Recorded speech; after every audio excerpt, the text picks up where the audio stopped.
Je to týpek z Pardubic, který musí naložit, protože on dává brka z plnej klic. Já tu dávám na ulicích, dneska v popelnicích, nebydlíme, nejsme bezděláci v Pardubicích.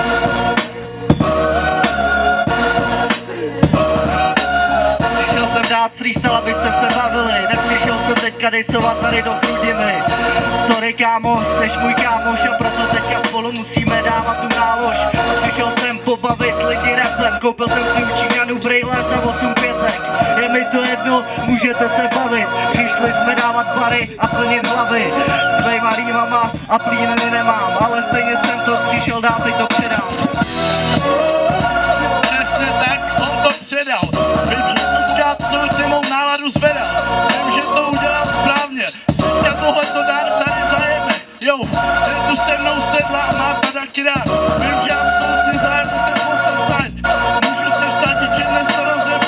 Absolutně nemám žádný full capil.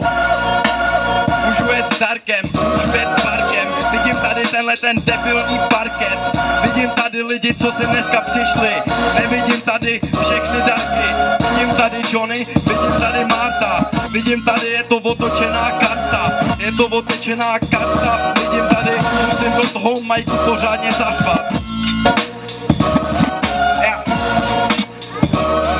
Je tu sedla. Bohužel lidi má full cap a když si ho sundá, tak vypadá jako mrkev. OK brácho, tak si to radši teďka nasaď. Já tu dávám freestyle, jsem ušatej bastard, ne. Mám triko eko, nešňupu piko, jenom hulím brka. Je mi to líto, je mi jedno, jestli tady policajti jsou, jestli to fakt slyšej. Protože všechny modrý mám úplně v píče. OK brácho, lidi tady řvou, nechci slyšet tvojí flow, uši mi upadnou, já.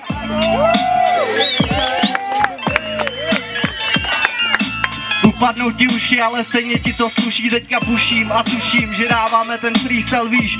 Je to jedno, stejně tě mám rád, kámo, doufám, že taky nekredaš jako David rád. A že to tady ceníš, že neskončíš ve vězení, že máš větší přirození než moje celý tělo, který já mám 1,70 m, stejně musím dávat freestyle, páč, já jsem Dark, mám rád Pardubice, taky chrudím, nenudím se tady, ale stejně se tu plavím, hulím brka, taky paka tady nevidím, jsou tu 4 lidi a nemáme ve freestylu vůbec žádný chyby, chytáme ryby, ale nejsem rybář, ale stejně jestli chceš, tak mi teď polívku uvař.